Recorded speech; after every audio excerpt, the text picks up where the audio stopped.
welcome to the Teaching Kitchen at Dave's Market in Midtown Cleveland. My name is Juliana Blischak, and I'm a registered dietitian with Sodexo at University Hospitals. Hi, I'm Ryan Hamel, and I'm the System Culinary Manager with University Hospitals. Awesome, so today we are going to be mixing it up a little bit and showing you something a little bit different. We are going to be making a chicken noodle soup from scratch using a pressure cooker. Right, so we've got some Pamper Chef quick cookers here that we're going to use for this dish. And we're going to show you a couple different things. The first thing we're going to show you how to do is break down a chicken completely, and that's going to take a couple minutes. It's super easy to do, and anyone with a sharp knife and a little bit of patience can do it. And then I'm going to show you how you can make a really rich, collagen, like thick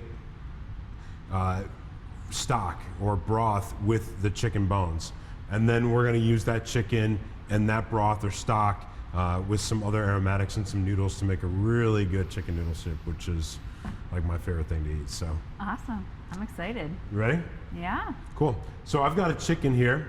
It's about a 5.5 pound bird. It's a fryer chicken is what you'll see in the industry. And all I've done is taken out there's like a little packet that comes with the giblets. And I just took that out and removed it. You can use that for stuffing or freeze it or cook it up however you want. We're not going to use it in the stock because like the organs and stuff will just make the stock cloudy. It's not really good. But the chicken is just a regular chicken, a couple wings. And the thing that we're going to do here is kind of take a little bit of the fat out, set that aside. And we're also not going to use the skin in the stock because it'll kind of create a film on the top and it'll add more fat to it. And we really don't want to do that. Here we're just trying to cook kind of healthy. So the first thing we do is we take our knife, I got a little boning knife here, and we're going to cut along this natural seam between the thigh and the body. And you'll see it just separate right from it. And then all you do is kind of pull it back and it'll kind of snap out of the joint. And then we cut back here.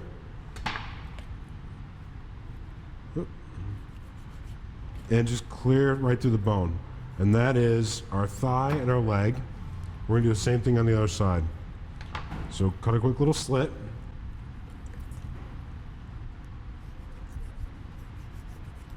And then just cut right through. And that bone separates pretty easily so that there's really not a lot of cutting through it. The wings, cut right behind. And then same thing, once you pop them through, you'll see that bone, there's like natural separation of the bone. And that comes clear of the bone right there. And then same thing on the other side. Right there. And just twist them around a little bit and it'll come apart naturally.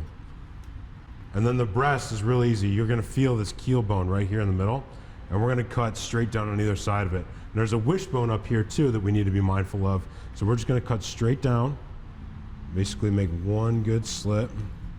And you can kind of feel the side of the keel bone with the tip of the knife, and we're just gonna scrape right along there, all the way down the breast, and then you're gonna see it separate naturally right from the keel bone and the rest of the bones here.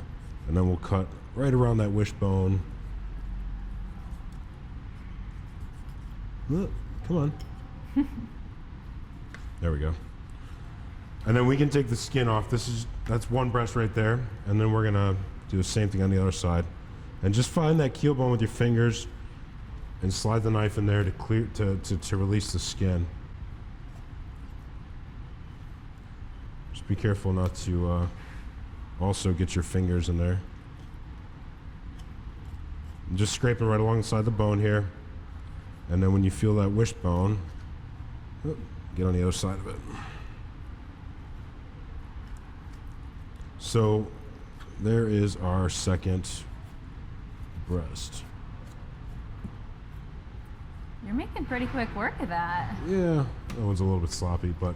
So now we're left with the carcass, 2 breasts, we have 2 wings, and then 2 thigh and legs over here. And we're actually just gonna use the breast for this. So we can separate these and use the leg and the thigh for something else down the road. If you wanna make, a roast con pollo or whatever you wanna use your chickens and thighs for, fried chicken or whatever, we'll set that aside. These are real simple to break apart too. you find that seam where it's kind of like, you can see the knee kind of popping in and out there, and then just cut straight down here, right around the edge. And same thing, just break it loose and get in there with the knife and cut right between the bone. And then there's your leg, and there's your thigh. And then this guy, cut around it, pop. And then there's your leg and your thigh. And what we're gonna use for this specifically is the wings, and then we're gonna supplement it with a couple extra wings too. And I've already got those browning up in the oven. And we want to roast them to put a little color on them so that they add a little bit of flavor to our stock. So we've got our breasts here, and I'm actually going to cut these ahead of time. In the recipe that I've got for the chicken soup, it says that we're going to pull them out after we cook it, and we're going to cut them up. But just do the work here. We got the board; it's already messy. Yeah, your hands are already messy. So we're just going to cube it up really quick, and then I'm going to clean up my board, and I'm going to show you what the next steps are. Cool. Yeah, I'm really excited that you showed us the whole process of breaking that down. The holidays are coming up, so viewers, you might find yourself with a whole bird, and unfortunately, due to various factors, including the avian influenza, birds might be a little bit hard to come by, turkeys and things like that. So if you are lucky enough to get your hands on one, it might be more expensive than in years previous. So we want to take advantage of using every bit and piece we can, less waste, to make your money go further. I'm gonna pause for a second, get this cleaned up. I'll be right back. Great, so I just got cleaned up really quick, washed everything down with some soapy water, washed my hands, put everything away, and I've got my chicken in a bowl here now. Next we're gonna, like I said, we're gonna put the wings and the bones in a roasting pan in a 450-degree oven for about 50 minutes. And these guys have already been going ahead of time. I got them nice and brown. I threw the neck came out of the chicken in there too. What I'm gonna do is set these aside. We're gonna drain off a little bit of fat, and we're gonna add some water to this pan to deglaze it and release the fond. You can see there's all sorts of like sticky little bits on there, and we actually want that flavor in our stock. So I'm gonna drain off the fat really quick, because we don't need that. All it's going to do is cloud up our stock. And then we can put this over, if you use a sheet tray to roast your bones, maybe you don't want to do it over an open flame like this, but this is a roasting pan. And we can just add about, a cup or two of stock here, and just scrape the pan. And you'll start to see this as it boils. There's sugar in the proteins naturally, and that sugar is going to dissolve and everything's going to release. Plus, it'll make it easier to clean the pan later. Julie, I don't know if you can see that. It's coming right off, right? I can. Yeah, a wooden spatula, a pair of tongs, whatever you got. Spoon. I love it. This is really no waste. We're using every bit. We're using every bit, right? Because we don't want to lose that delicious flavor. Right. Once you get all of that released, your bones are nice and brown.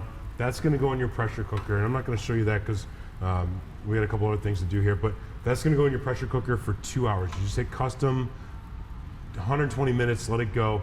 When it's done, you're going to let the steam release naturally, and you can kind of see how to do that in the instruction guide, read the manual, so to speak, for the pressure cooker. But you want, for this specific task, whenever you're cooking a lot of liquid or it's the top, you want it to release naturally. Otherwise, you'll release the steam and you'll kind of get like this volcano going out of there. This is a pressure cooker, and it cooks using heat, pressure, and steam, so it cooks things a lot quicker. You will be able to cook a pot roast in maybe like an hour versus 3 or 4 hours. So we're going to use this to make the stock. After 2 hours, you let the steam release naturally. You just hit cancel, and there's like a red button in here that indicates that the pressure's on. It'll lower, and once it lowers, it's safe to open the top here. And then when you do that, you throw in some carrots, onions, and celery. We call this mirepoix. 50% onion, 25% carrot, 25% celery. We've also got some black peppercorns and some fresh thyme and some parsley sprigs. Just the bottoms are fine. They've got tons of flavor. That goes in there. The stock cooks for 1 more hour. After that hour, you hit cancel, let the steam release naturally instead of pressure releasing it, and then you take the pot out. And this is what the inside looks like. It's just a pot. You take the pot out and you strain it, and then your stock is good to cool down in the refrigerator in a shallow pan. And you can use that in all of your recipes. You can use it in rice dishes, you can use it in soups, you can use it in sauces, making gravies and stuff. But you can cool it, you can freeze it, you can hold on to it for 6 months in the freezer. When you cool it down, there's collagen in there. It's going to get gelatinous, like Jell-O. It's natural. Also, the fat's going to come to the top. Scrape it right off, and then you kind of defat your stock pretty easily. So that is making chicken stock, and the recipe's included in that sheet that I gave you. We're going to focus on making the soup next. Okay? So let me just get straightened up here. Sure. I'll just add in here, making your own stock is pretty magical. We take what might have been thrown away and turn it into something very versatile. As Ryan already mentioned, it can be used for all sorts of things in the kitchen. And an added bonus is that it doesn't rely on salt for its flavor. The simmering of those bones gives it a really deep, rich flavor. Plus, like you said, the collagen comes out, makes it nice and thick. Broth, on the other hand, tends to be thinner. So similar, but not usually made with bones. It's usually made more with meat. That's kind of the difference between a broth and a stock. And let's see. Oh, broth is also a little bit lower in calories, typically a little less nutrient dense. So that's going to be another difference. Again, both are very useful. And if you do find yourself in the store looking to buy a stock or broth, use that as a, oh, beautiful. Here's an example. But yes, use this opportunity as practice for reading labels. You know, we want to look at the sodium content, unsalted. Honestly, if you can just read the front and it says low sodium, no sodium, that's going to be what's best. But it'll say here too, sodium content, 130 milligrams per serving. Anything 140 or below is considered low sodium. So pay attention to that. Do a little comparison because you would be surprised. Maybe you wouldn't be surprised, but it gets so high in some of these. So I'm going to go ahead and start the soup. I've got some celery here, just small diced, and I've also got some onions. Now the stock that we have left over, or the stock that we created, I actually made ahead of time, and I'm heating that up. And that's going to come to a boil, and it's going to help make this process go a little bit quicker. You can actually cook this whole soup start to finish if you've got your stock ready in about 25 minutes, and that includes heat up time for the pressure cooker. So it's really quick. So our onions and celery are cooking here, and we just want to get them nice and soft. And this is going to take about 3 to 4 minutes.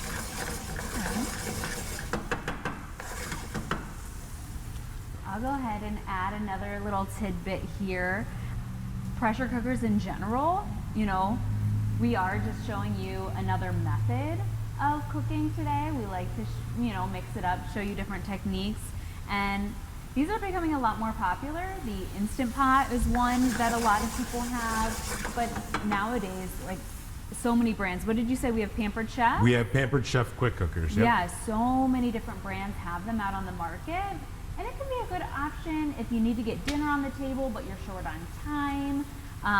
They look similar to like your classic crock pot, but of course they're much quicker. So do you need this to make a chicken noodle soup? No, but it's a really awesome option if that's available to you, or if you, want to put it on your holiday gift list or something this year. Absolutely. So as our celery and onion is sweating down, and there's a bunch of different things you could use here. You could use mushrooms in here. Pretty much the world is, whatever you want to add into your soup. But we've got a little bit of fresh minced garlic too. And we're going to saute that up. I'm using extra virgin olive oil in here. I could use the chicken fat if I wanted to, but extra virgin olive oil is a little bit healthier. So the garlic's coming through now. So here's where we kind of set up our pressure cooker, and this is why using a pressure cooker is a little bit easier or kind of no fuss than using this in a stock pot. We're gonna take our onions and celery and garlic. That goes in there. We're gonna take our chicken that we just cut. It all goes in the same pot at the same time. Egg noodles, two cups, dry in there. Wow. We've got about a quart of our chicken stock. That recipe that I showed you earlier makes about 3 quarts. We're gonna take about half of that, about a quart. That goes in there. And some carrots. And some fresh thyme.